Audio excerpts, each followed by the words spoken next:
Hello students, आज जो अपन topic discuss कर रहे हैं दिस इज इंफ्रास्ट्रक्चर। बहुत ही इंपॉर्टेंट टॉपिक और बहुत ही नॉलेजेबल टॉपिक है। इससे आपको बहुत सारी चीजें समझने को मिलेंगी। नॉर्मली ये वर्ड आपने सुन रखा होगा कि इंफ्रास्ट्रक्चर क्या होता है। तो infrastructure services include road, railway, port, airport, dam, power station जहां बिजली बनती है, oil and gas pipeline, telecommunication facilities, ये जितनी भी है, एजुकेशन सिस्टम, स्कूल और कॉलेजेस का, health system including hospital, sanitary system, cleaning, drinking water facility, monetary system, bank, insurance and other, ये जितनी भी फैसिलिटीज आपको मिल रही है ना, ये सब इंफ्रास्ट्रक्चर का पार्ट है। जिस भी कंट्री में ये सारी फैसिलिटीज अच्छी से डेवलप होती हैं, वहाँ डेवलपमेंट ज्यादा रहता है। जैसे ये सब फैसिलिटी अमेरिका में, यूरोप में बहुत अच्छे से मिल रही है, तो वहाँ का इंफ्रास्ट्रक्चर बहुत डेवलप्ड है और वहाँ का बिजनेस भी जो है इस कारण से बहुत सारा डेवलप हुआ है। तो इंफ्रास्ट्रक्चर डेफिनेशन में आते हैं। Infrastructure refers to all such activities and services and facility, ये जो अपन ने देखी, which are needed to provide different kind of services and economy. एक इकोनॉमी में ये बहुत इंपॉर्टेंट रोल अदा करती हैं।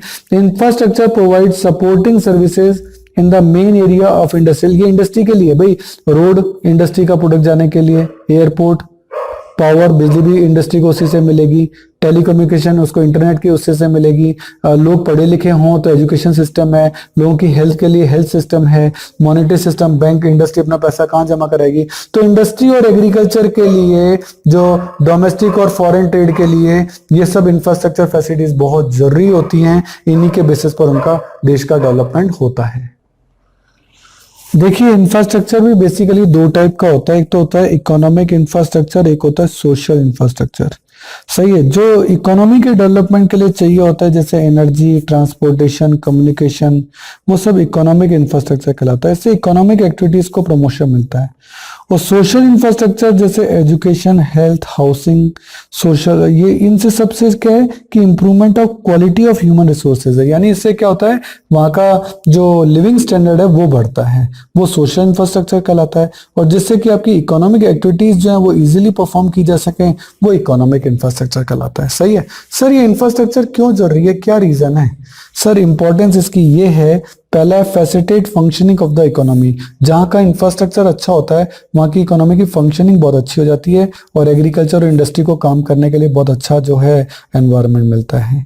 एग्रीकल्चर डेवलपमेंट, जो चीजें उगाई हैं उनको बेचना हो तो उसके लिए रोडवेज, रेलवे, शिपिंग, ये सारी फैसिलिटी उसको चाहिए होगी। सही है। तो बैंकिंग फैसिलिटी भी चाहिए होगी। तो इन सब के लिए जो है इंफ्रास्ट्रक्चर बहुत जरूरी है। इकोनॉमिक डेवलपमेंट, तो देखिए एग्रीकल्चर और इंडस्ट्री दोनों के डेवलपमेंट जब होगा तभी आपकी इकोनॉमी का डेवलपमेंट होगा, क्योंकि इकोनॉमी में ये दो जो है रोल हैं, इनका सबसे ज्यादा रोल रहता है। और देन आपका आएगा बेटर क्वालिटी ऑफ लाइफ। जब लोगों को अच्छा इंफ्रास्ट्रक्चर मिलेगा तो वो इजीली एक जगह से दूसरी जगह जा सकते हैं, उनको कभी वेटिंग नहीं करनी पड़ेगी टिकट्स के लिए। ऐसे उनकी हेल्थ का लेवल बहुत अच्छा रहेगा, उनको बीमारियां नहीं होगी, तो इस कंडीशन में उनका हेल्थ लेवल भी बहुत अच्छा रहेगा, सेफ्टी बहुत अच्छी रहेगी। ये सब बेटर क्वालिटी ऑफ लाइफ देते हैं, इसलिए इंफ्रास्ट्रक्चर इनके लिए बहुत इंपॉर्टेंट है। सही है। प्रोवाइड्स एम्प्लॉयमेंट, ऑब्वियस है, जब इतनी रोड, रेलवे, इलेक्ट्रिसिटी प्लांट वगैरह सब बनेंगे, इतने डैम बनेंगे, इतने बैंक खोलेंगे, तो उससे एम्प्लॉयमेंट भी तो बढ़ेगा।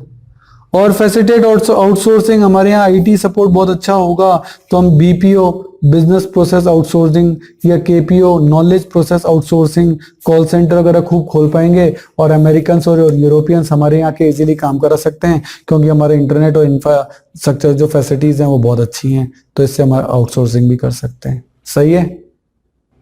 देखिए, किसी भी कंट्री के अंदर एनर्जी जो है ना वो बहुत इंपॉर्टेंट रोल अदा करती है। कि यदि किसी देश में एनर्जी का कंजम्पशन ज्यादा हो रहा है तो ये मान के चलिए कि वो एक बहुत डेवलप्ड कंट्री है, क्योंकि एग्रीकल्चर एक्टिविटीज या इंडस्ट्रियल एक्टिविटीज, उन सभी को प्रोडक्शन करने के लिए, ट्रांसपोर्टेशन के लिए, सब चीजों के लिए, और किसी भी इंडस्ट्री को जो है एक जगह से दूसरी जगह सामान भिजवाने के लिए आपको ट्रक्स वगैरह भी चलाने पड़ते होंगे, उनमें एनर्जी चाहिए। फैक्ट्रीज में बॉयलर चलाने पड़ते हैं, उसमें एनर्जी चाहिए। और घर में भी कुकिंग के लिए, हाउस होल्ड को लाइटिंग के लिए, हीटिंग के लिए, सबके लिए एनर्जी चाहिए। तो एनर्जी बहुत जरूरी चीज है। और इसके लिए सोर्सेज जो हैं वो है एक तो कमर्शियल एनर्जी और एक नॉन कमर्शियल एनर्जी। सही है। ये क्या होती है? तो देखिए, commercial energy refers to those sources of energy which command a price, जिनकी प्राइस होती है और user have to pay a price. For example coal, petroleum, electricity, इसके लिए आपको पैसे पे करने पड़ेंगे, कमांड ए प्राइस। जो यूज करेगा उसको पे करना पड़ेगा, सही है। और commercial sources of energy are generally exhaustible, यानी एक्सेप्ट हाइड्रो पावर। और commercial sources account over 50% of total energy जो है वो कमर्शियल सोर्सेज की होती है।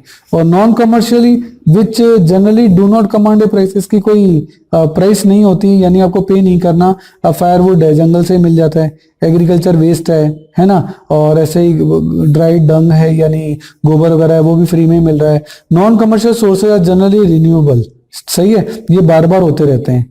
These are generally available free of cost as they are found in the nature of forest, easily मिल सकते हैं। More than 60% of Indian household depend on traditional sources, वो इन्हीं पे एनर्जी पे रिसोर्स पर जो है वो अपनी कुकिंग और हीटिंग वगैरह का सारा काम वो उसी पे ही करते हैं, सही है। तो यहाँ फिर इनका डिफरेंस आ जाएगा, commercial and non commercial energy का जो है वो क्या डिफरेंस होता है, उसमें वही सब बातें हैं कि हाँ भाई क्या क्या चीजें अपन इसमें देखेंगे। यहाँ इसका जो मतलब है एग्जॉस्टेबल, इसका मतलब है कि ये रिन्यूएबल नहीं है, मतलब एक बार बिजली खर्च हो गई तब उसका कोई और यूज नहीं हो सकता, सही है। हाँ, हाइड्रो पावर में तो उस पानी का बार बार यूज कर सकते हैं, जबकि नॉन कमर्शियल जो है वो जनरली रिन्यूएबल है, वो रिन्यूड हो सकती है, सही है। और ये एनर्जी है मार्केट, इनका मार्केट है, दे कमांड ए प्राइस, और इनकी कोई प्राइसिंग नहीं होती है। और commercial sources are mostly use for industrial and commercial purpose, और ये बेसिकली जो है वो डोमेस्टिक पर्पस में काम आते हैं, ये अपन को ध्यान रखना है। Energy can also be classified in two categories, दो कैटेगरी और है, एक तो कन्वेंशनल सोर्सेज ऑफ एनर्जी और एक non conventional. Conventional sources of energy किसको कहते हैं? Which are use since long and can be stored, for example coal and oil, सही है, जो लंबे समय तक यूज किए जा सकते हैं, सब काफी लंबे समय से चले हुए आ रहे हैं और उनको स्टोर भी किया जा सकता है। काफी लंबे समय से हम इन एनर्जीज का यूज कर रहे हैं, और मोस्टली आज भी हमारी काफी सारी इंडस्ट्री जो है कोल एंड ऑयल पे ही डिपेंड करती है। और but both commercial and non commercial source of energy are non conventional, चाहे वो दोनों ही कन्वेंशनल है क्योंकि पुराने टाइम से यूज किए जा रहे हैं और उनको स्टोर भी किया जा सकता है। बट एक आता है non conventional. Non conventional sources वो जो हैं which have come into use only recently, अभी आए हैं, जैसे सोलर एनर्जी अभी आई है, wind energy, geothermal energy, biogas, tidal power. Tidal power जो टाइड्स होते हैं ना अपने समुद्र के अंदर, लहरें, उससे बना है बायोगैस। और आपका विंड एनर्जी, पवन चक्की जिसे अपन कहते हैं, सोलर एनर्जी जो सोलर पैनल सूरज की रोशनी से हो रहे हैं, सही है। ये सब नॉन कन्वेंशनल, ये पहले से नहीं थे, ये अभी आए हैं, सही है। और इनको जो है बहुत ही चीप भी पड़ रहे हैं ये आजकल, इनका डेवलपमेंट बहुत तेजी से हो रहा है, सही है। तो कमर्शियल और नॉन कमर्शियल का फिर यहाँ डिफरेंस भी दिया गया है कि कन्वेंशनल रिसोर्सेज और एनर्जी आर लिमिटेड, कमर्शियल जो एनर्जी है वो लिमिटेड है, जबकि नॉन कमर्शियल जो अपन देखते हैं वो क्या है, अबंडेंट है, मतलब इनकी सप्लाई रोकी नहीं जा सकती। अब सूरज की रोशनी है, इसको आप कहां से रोकोगे, सही है। Conventional sources are non renewable, इसको रिन्यूड नहीं कह सकता, ऑयल है और कोल है, इसको कैसे रिन्यूड करोगे। और non conventional resources energy are renewable, इनको आप लगातार दूसरी बार यूज कर सकते हो। They pollute the atmosphere, obvious है, ऑयल और कोयले से आपका पॉल्यूशन होता है, जबकि सोलर एनर्जी वगैरह इको फ्रेंडली है, इनसे जो पॉल्यूशन है वो नहीं होता। और कन्वेंशन सोर्सेज आर एक्सपेंसिव, क्योंकि पेट्रोल वगैरह काफी महंगा आता है, लेकिन इसकी इनिशियल कॉस्ट है सोलर एनर्जी की, उसके बाद तो फिर वो लगातार फ्री में सूरज की रोशनी मिलती है, उसका कौन से पैसे लगते हैं, सही है। आगे चलें sir, primary and secondary sources of energy कौन कौन से होते हैं? देखो प्राइमरी रिसोर्सेज क्या होते हैं? प्राइमरी और direct sources of energy are gift of nature and do not need any transformation for using them, बस आपको एज इट इज यूज करने हैं। कोल है, पेट्रोलियम है, गैस है, सही है। और गिफ्ट ऑफ नेचर है, यानी ये भगवान ने आपको दिए हैं, ये नेचर ने आपको दिए हैं। सेकेंडरी सोर्सेज और indirect sources of energy result from transformation, में ट्रांसफॉर्मेशन होता है, जैसे इलेक्ट्रिसिटी सेकेंडरी फॉर्म ऑफ, ये सेकेंडरी फॉर्म में कहां से आई?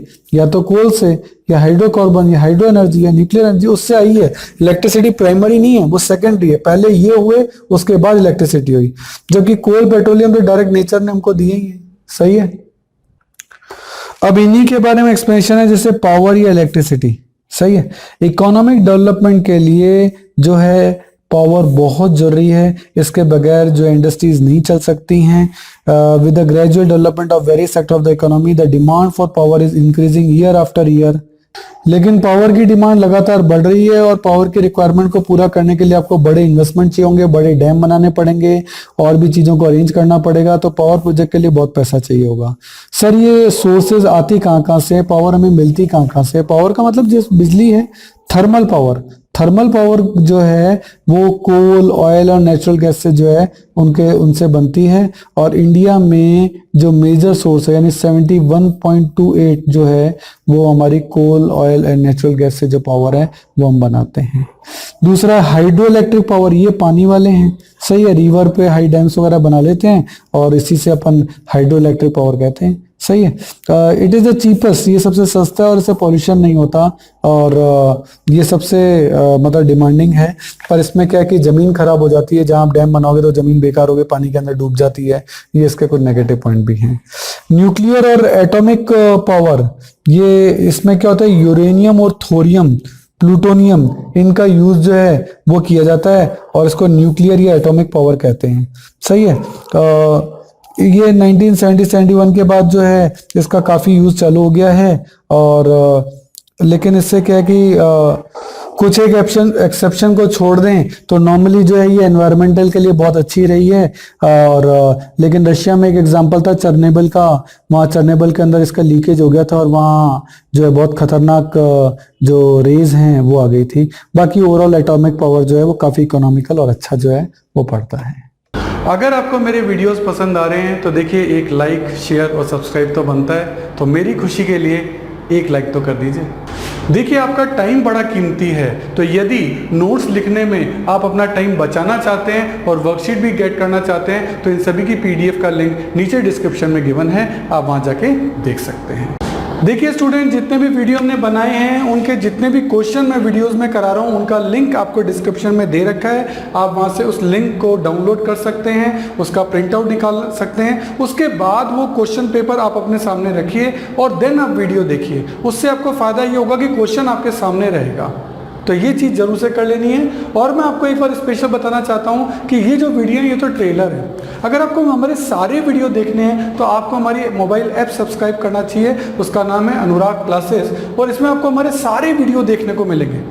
क्यों, देखो यूट्यूब तो ट्रेलर है, यहाँ सारे वीडियो नहीं होते। अगर आपको सारे वीडियो देखने हैं तो आपको हमारी मोबाइल ऐप सब्सक्राइब करनी पड़ेगी, उसमें आपको सारे वीडियोस मिलेंगे, उसमें आपको नोट्स मिलेंगे, प्रिंटेड नोट्स भी होंगे, हैंड रिटन नोट्स भी होंगे, मतलब आप हर तरीके के नोट्स वहाँ ले सकते हो। उसमें भी उसकी जो मेंबरशिप है वो प्रीमियम भी है और स्टैंडर्ड भी है, जो भी आप लेना चाहें। और आपको वहाँ अदर बुक्स के इंपॉर्टेंट पिक्स, अच्छे डायग्राम, अच्छे क्वेश्चन, अच्छे पैराग्राफ, वो भी आपको जो है इस ऐप के अंदर मिलेंगे। और इसके अलावा बहुत ही important point, MCQ test. MCQ test का पैनल है जिसमें आप जितने भी टेस्ट वहाँ देंगे उसमें ऑप्शंस होंगे ABCD, उसमें ट्रू एंड फॉल्स के क्वेश्चन होंगे, उसमें फिल इन द ब्लैंक्स के क्वेश्चन होंगे। आपने 40 क्वेश्चन का टेस्ट दिया, जैसे ही सबमिट किया विदिन 5 सेकेंड्स आपका रिजल्ट आपके सामने है। तो ये मोबाइल ऐप मैं जरूर चाहूँगा आप जरूर से सब्सक्राइब करिए। मेरा नंबर है 9829224488। आप ऑफिस आवर्स में कभी भी मुझे कॉल कर सकते हैं। Thank you. देखिए स्टूडेंट, हमारे चैनल से जुड़ने का फायदा आपको नेक्स्ट 7 इयर्स तक मिलेगा, क्योंकि हमारी रेंज बहुत बड़ी है। नॉर्मली आप चैनल्स पे देखेंगे वो 1 या 2 या 3 सब्जेक्ट पढ़ा रहे हैं, लेकिन मैं आपको बहुत बड़ी रेंज दूंगा। यदि आपकी और मेरी ट्यूनिंग जमती है तो ये बहुत लॉन्ग लास्टिंग रहेगी और वो ट्यूनअप में आपको बार बार नई ट्यूनअप नहीं करनी पड़ेगी, क्योंकि आपकी ट्यून मुझसे जम चुकी है। क्यों? क्योंकि मैं आपको बता रहा हूँ कि मैं 11th में आपकी अकाउंट्स, स्टेट्स और माइक्रो इकोनॉमिक्स लूंगा। 12th में मैं आपकी अकाउंट्स, मैक्रो और इंडियन इको लूंगा।